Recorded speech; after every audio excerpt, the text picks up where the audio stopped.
आप देख रहे हैं हरियाणा न्यूज 24, जहां हर खबर मिले सच के साथ। नमस्कार, स्वागत है आपका हरियाणा न्यूज 24 पे।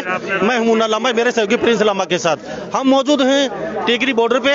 और हमने आपको कल दिखाया था सौमीर सांगवान जो विधायक थे चरखी दादरी से, वो इस्तीफा दे चुके हैं।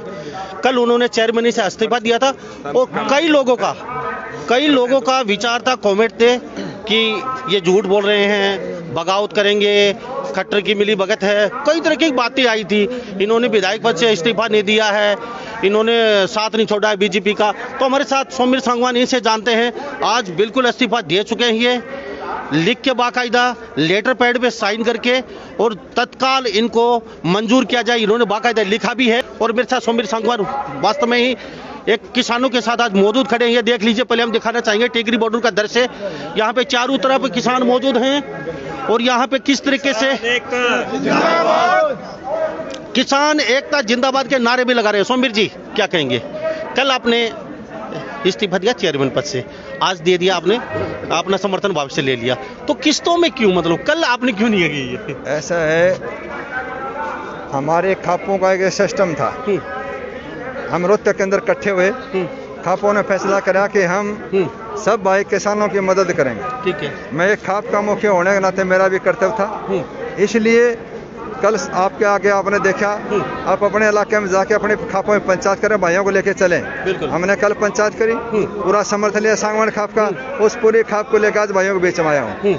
कल जो था, जो सरकार से समर्थन की बातचीत थी, उस दिन त्याग पत्र था चेयरमैन का, उसके बाद आज था समर्थन वापसी का, क्योंकि कल शाम तक लेट हो गया था। सुबह उठते पहला काम यही था कि सरकार से, मैं उस सरकार के अंदर जो भाइयों की नाड़ काटती है, गरीबों का शोषण करती है, किसान का हनन करती है, मैं उस सरकार का समर्थन नहीं कर सकता। मैंने त्याग। सौमीर जी, अब आप प्रधान हैं सांगवान खाप के और पिछले 5 साल से प्रधान बने हुए हैं। खापों का बहुत बड़ा रोल होता है, आप अपने खाप को लेके यहाँ पहुँच चुके हैं पूरे दल बल के साथ।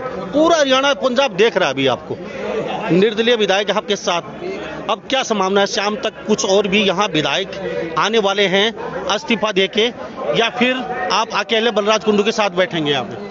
ऐसा है, मैं सबके साथ हूँ, मैं किसी नेता के साथ नहीं हूँ, मैं किसी विधायक के साथ नहीं हूँ, मैं किसान भाइयों के साथ हूँ। एक बात, दूसरी बात, कौन आएंगे उनका काम है। मैं एक बात ये गारंटी से सकता हूँ कि हरियाणा की 200 खापे कल शाम तक आप अपने जत्थों के साथ, आप अपनी ताकत के साथ यहाँ भाइयों के पास पहुँच जाएंगे।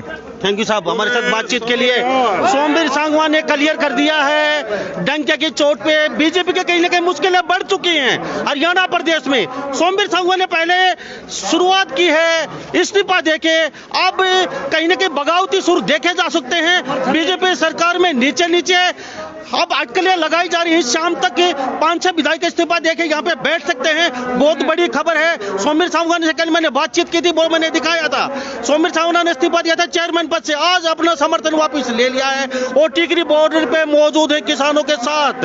हमारे साथ कुछ किसान नेता बने हुए हैं, मैं उनसे बातचीत करवा देता हूँ, वास्तव में कितने संतुष्ट हैं। जी शमशेर जी, डॉक्टर साहब, आप किसान किसी खाप के साथ नहीं मानते, लेकिन आपने PhD वगैरह बहुत कुछ कर रखा है।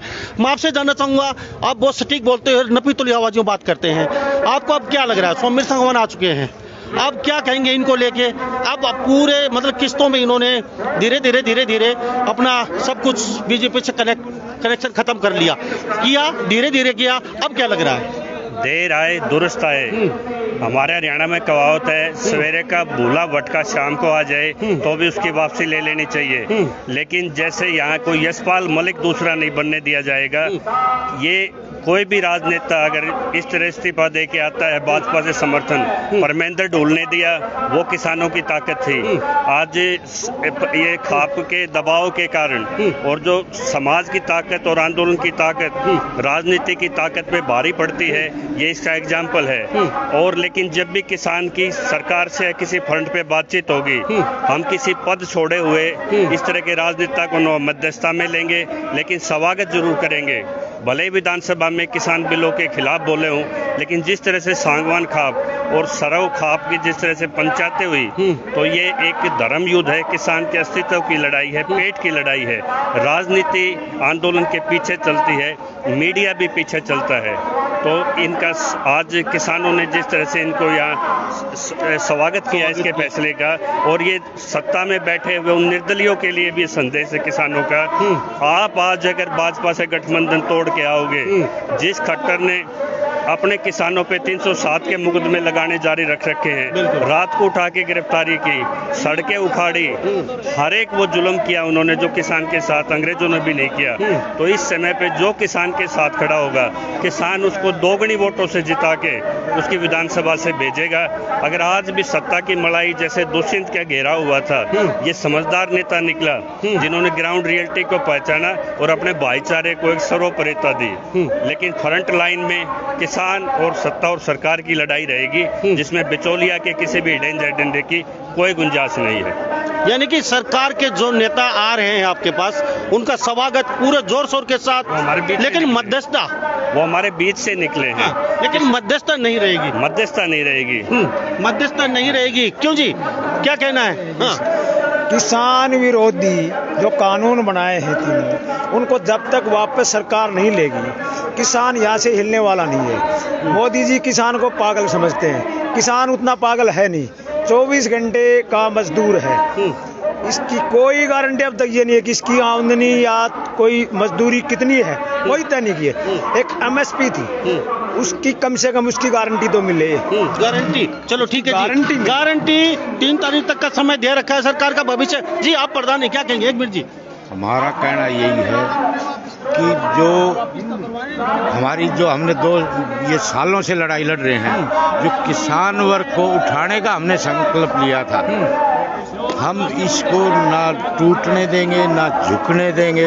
अगर सिर कटाने की भी नौबत आई तो ये तो गद्दियों की लड़ाई होगी ना, हम इन गद्दियों की लड़ाई में घुसना चाहते, लेकिन वही फिर हमारा साफ संदेश है। हमारा तो इन राजनेताओं से चोली दामन का साथ है किसान का। ठीक है जी। किसान ही तो गद्दी पे चढ़ाता है, किसान ही उतारता है। और अब एक हरियाणा में एक अलग से मंच बनेगा, जो भी किसान को समर्थन देगा उसको चंडीगढ़ का रास्ता दिखाएंगे, नहीं तो चंडीगढ़ का रास्ता दिखाएंगे नहीं। ये वो राय पड़ी है। आज ये दुष्यंत के लिए भी एक बहुत बड़ा सुना अवसर है कि वो 150 करोड़ का जो मंदिर में चढ़ावा चढ़ता है 11 मंत्रालयों का, उसको छोड़ के गद्दी को या किसान को एक को स्वीकार करे। उसका सवाल आज भी खड़ा है, क्योंकि ये एक एक करके विधायक किसानों के बीच में आते नजर आएंगे और कहीं राजनीति का नामो निशान मिट जाएगा जो किसान के साथ नहीं खड़ा होगा। तो कहीं ना कहीं दुष्यंत की राय मुश्किल होने वाली है। ये शुरुआत सांगवान साहब ने कर दी है। जिस तरह इन्होंने अपना एक परिचय दिया है भाईचारे के लिए और किसानों के लिए त्याग किया है, तो जो खुल के किसानों के साथ आएगा, किसान उसका कई गुना लौटाता है, कई गुना लौटा। तो मैं यहाँ टिकरी बॉर्डर पे मौजूद हूँ। किसानों ने साफ ऐलान कर दिया है, जो नेता आ रहे हैं उनका हम तहे दिल से स्वागत करते हैं, पर तो मध्यस्थता उनकी नहीं रहेगी। हाँ, चंडीगढ़ का रास्ता उनको जरूर दिखाएंगे। किसान कह रहे हैं कि जो हमारे साथ बैठेंगे, कंधे से कंधे मिला के चलेंगे, हरियाणा के जो कहीं के भी नेता हैं, हम उनके साथ रहेंगे और उनको चंडीगढ़ का हम जरूर भेजेंगे। जो हमारे साथ नहीं हैं, वो चंडीगढ़ का रास्ता कभी नहीं देख पाएंगे जो नेता हैं। और दुष्यंत के लिए भी उन्होंने साफ स्पष्ट बोल दिया है, दुष्यंत की कहीं ना कहीं राहें बहुत मुश्किल रहेंगी आगे। अगर सत्ता का लालच छोड़ के हमारे साथ नहीं बैठते हैं, तो भविष्य में कहीं ना कहीं चंडीगढ़ का रास्ता नहीं देख पाएंगे। 2 टूक जवाब दे दिया किसानों ने। तो इन्हीं सब बातों के साथ मैं मुन्ना लामा, मेरे सहयोगी प्रिंस लामा के साथ हरियाणा न्यूज 24 देखते रहिए। आप थोड़ी देर में फिर मिलते हैं नई अपडेट के साथ। नमस्कार, जय हिंद। आप देख रहे हैं हरियाणा न्यूज 24, जहां हर खबर मिले सच के साथ।